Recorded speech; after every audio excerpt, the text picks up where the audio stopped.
and thank you for joining us for another episode of the Dunedin Film Festival podcast. We're here with Tommi Rose, actress, singer, and songwriter. So excited to have you on the show, Tommi. Thank you. I'm very excited to be here. So go ahead and give them a little bit of who Tommi is. So I have loved filmmaking and the arts my whole life. Musical theater, actually, because I had way too much energy as a child. So my parents decided to put me in an acting class, and I loved it and begged to be in the musical that they were putting on. And I was a bumblebee in the Jungle Book. That was my first role ever. And I loved it, and I just kept doing it. And then somewhere around middle school, I transitioned to film and television, basically when I got my braces off. And I loved it. And my first project was Insanity, Florida with Burt Reynolds. Oh my gosh. He was incredible. It was like for a first film experience, it was incredible. And then after that I did Nickelodeon's I Am Frankie, and amazing project. Met some of my dearest friends there. And then after that I started making movies. I was in The Girl Who Lives in Miracles with Peter Coyote and an incredible cast, Mayor Servino. And then after that, just a bunch more movies. And now I'm promoting a Gunfighter deal, and now I'm on Netflix, Sweet Magnolia, Sweet Magnolias. And so and now I'm here. Awesome. I mean, so you're really at the pinnacle of your career on the Dunedin Film Festival podcast. Thank you. Yes, I mean, here, we're here. Unpacking a couple of things that you said. So going from stage to film, and we're not talking about going from stage to doing your local JCPenney's commercial. We're saying stage, braces, Burt Reynolds. How do you navigate that? And again, you're young. So, how do you navigate understanding your role as an actress when it goes from stage to that, and especially working with an industry great?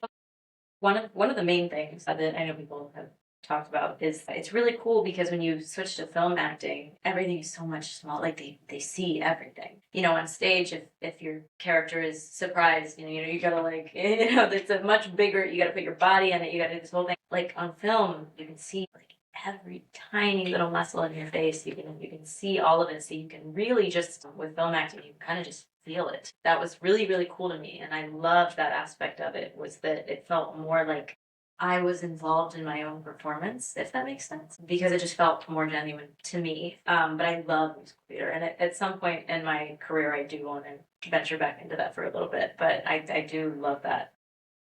But it was great because I transitioned to film, and it was amazing. And it's still people creating and being creative, and the worlds are, they're separate, but they're very similar. So it was great. Good. I'm glad that was that experience for you, and just for you to lean into being present as an actress and the show, but really, how do you feel the emotions that you need to feel for that script? Yes. One of the other things you said is that when you did the Nickelodeon show with I Am Frankie, that you made some lifelong friends.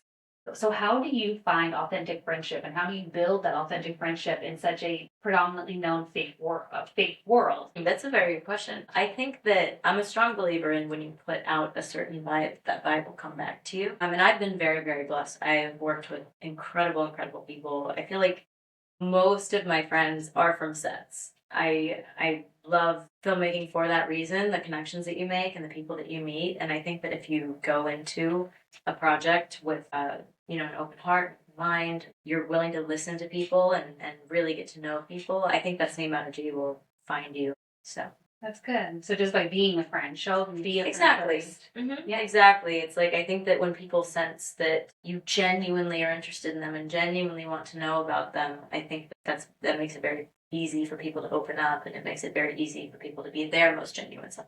Absolutely. That's such good advice to make friends in any facet of your life, not just in Hollywood. But I'm glad to hear that you've been able to do that. And I think that helps with you feeling grounded and secured in the industry, secure with yourself in the industry.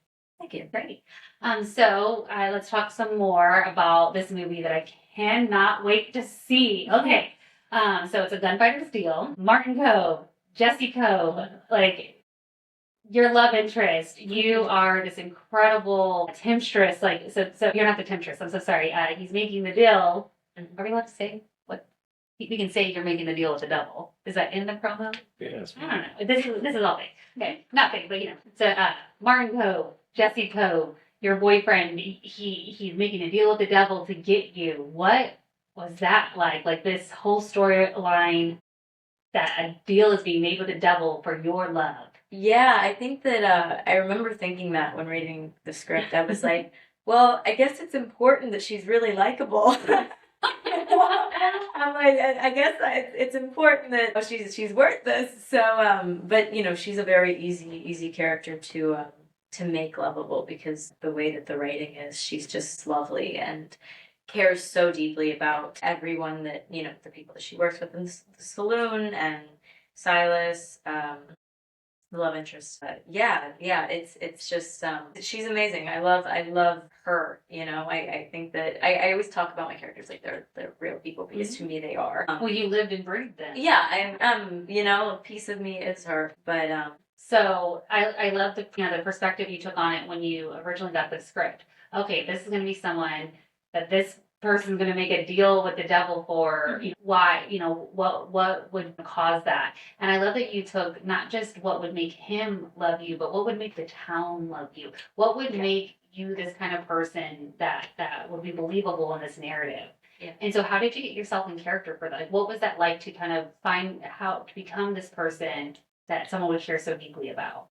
I think that Rose, her character, who she is, there's a really, really prominent, like, constant feeling of concern. I always, every scene that I was in, I just always just felt this deep concern for everyone else in the room, even the people that are not so nice to Rose in the film. I just always remember, like, her natural state. Sometimes you find something about a character like as you're doing it, and I just remember thinking, this girl is just concerned for everybody. She just wants to make sure everybody is safe and everybody is okay and everything is going well. And I think that really makes her who she is, and I think that is part of what makes her the type of woman that you would make a deal with the devil for, is that genuine concern and that want for everyone to be happy and safe and protected. Gosh. And of course, that's the person the devil's going to get wrapped up into their hands. I know, exactly. That's how that works. So, Rose, though, is a very different character than the character that you play on Sweet Magnolias. Yes. A little bit feistier, a little bit of a rebel-rouser in her own right. So tell me about your experience on this incredible Netflix show and what that's been like for you. Oh, it's been lovely. Something really cool about that set is that so many of the people that I'm working with, I've worked on other projects with. And it was so great because I got right on set and it just felt like I was immediately part of the family. And to be fair, that's also because the cast is just so kind and so welcoming. Like, multiple people come up to me the first day that I was working and be like, "Welcome to Serenity." And I'm like, "Are you people real?" Like, they're just so kind and so welcoming. And I always tell people that the set feels like it does when you're watching the show. Like, you get the same feeling. It's this, like, really, like, welcoming presence. Yeah, it's really lovely. But Olivia Harris, she's great. I always love playing a character with a little chip on her shoulder. And she knows who she is, and she knows what she wants and doesn't want. And I think she's really endearing in that way, and she's really fun to play. That's great to have that experience to kind of let your metaphoric hair down with her and get to play this person that has a confidence and an edge that doesn't have to be softened just to fit into the town of Serenity. So you mentioned about how they said, "Welcome to Serenity," and they create this experience for you that feels like the town. And I know so is that typically kind of what you get when you go on a set? Do people talk about it like it's a real place, like "Welcome to Serenity"? I think that that was maybe the first one that I've had an experience like that, where, well, because the town is so, like, people know Serenity, like, if you watch the show, they're in Serenity. Like, it's so potent, like, the idea of this town and the community in this town. So I think it's the first set that I've been on that there was such an established location that you can say something like that. A Gunfighter's Deal, I feel like also they had Dry Creek, and we filmed in Dry Creek, and that was another experience where it felt like you're just, like, stepping into. It's so easy to get into character when you feel like you're stepping into such, like, a strong location like that. A defined world. Exactly. It's such a defined world. Exactly. And it's like it's hard to get out of character because it's all around you and it's all encompassing. And would you say that Serenity has some commonalities with Dunedin? Yeah. Yeah, 100%. It's got that small town, close-knit community feeling. Yeah, that's a great comparison. They definitely have a lot of similarities. Maybe Serenity on the Water. There you go. There you go. Exactly. Seaside Serenity. That's right. Seaside Serenity. A girl after my own heart. Love me some alliteration. So here in Dunedin, is this? I know that you are a Florida native. Florida, are you from? I grew up in Fort Lauderdale. Fort Lauderdale, and now you're hanging out over here with us in Dunedin. And has this been your first film festival here in Dunedin and your first like, real experience in Dunedin? Yeah, I've never been here before. I've been loving every minute of it. Everything's been lovely. The people are kind. The food is good. The sun is shining. No complaints. Awesome. This is your first time over here in Dunedin, and as the film festival as a whole, how has the film festival experience been for you? Oh, it's been amazing.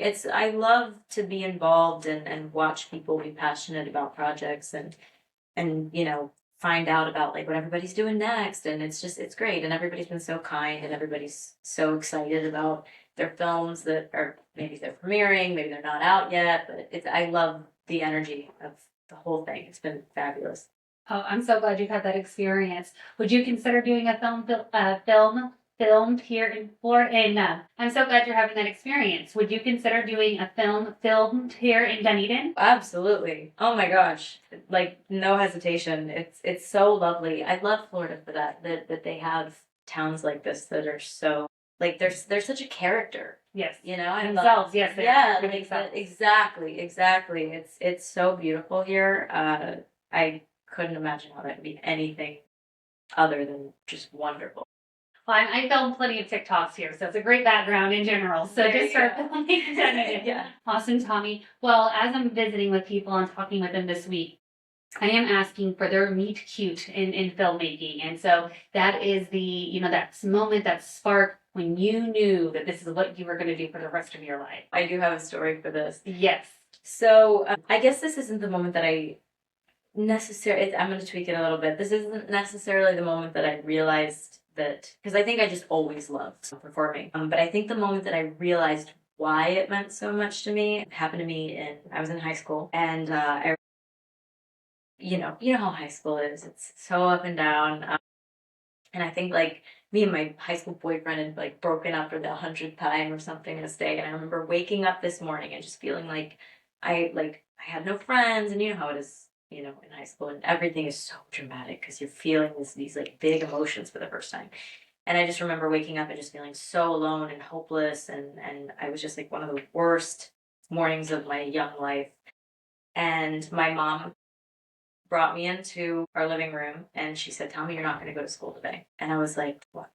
Okay." And she sits me on the couch and she plays Superbad. And I just remember sitting there and just like, and I'd been like crying all morning. And I just remember laughing for like however long Superbad is, but let's say 2 hours, right? Laughing for 2 hours straight, and like I don't even think for a minute I thought about what was going on. And I remember thinking to myself, like, what an incredible thing to be able to do for people is, to be able to laugh on one of the worst days of your young life. Like that's an incredible thing to be able to do. And I've always loved filmmaking for these contradicting reasons of, it's one, to distract and to give people a safe place, but two, also to maybe change somebody's mind, or maybe let them look at something a little differently. Maybe you thought this was the worst day of your life and you watch a movie and you're like, yeah, all of a sudden it doesn't feel so bad anymore. And I really think that that's a beautiful thing to be able to do. And I'm proud to be able to do it. That is the best story we've had for the scene. I just want everyone to know. Best story we've had. Thank you. That is so great. I'm glad that it was a moment. Thank you so much for sharing that story. I think what's very unique about your moment wasn't a moment in which you were performing. It was a moment when you as an audience member needed the magic of Hollywood. And so now you want to deliver that magic. Exactly. And I'm so excited to be watching the magic and see you do it. And I cannot wait for all the magic that you create moving forward. Someday there's going to be a girl sitting on a podcast talking about how one of Tommi Rose's movies brought her out of those moments. Oh my gosh, that's that's beautiful. Hi, I'm Tommi Rose, actress, singer, songwriter, and I'm very excited to be here at the 2024 Dunedin International Film Festival. Perfect. All right, now we're going to do our ambient sound. So we're going to sit here for 60 seconds. Hardest part. Yes. All right, starting now.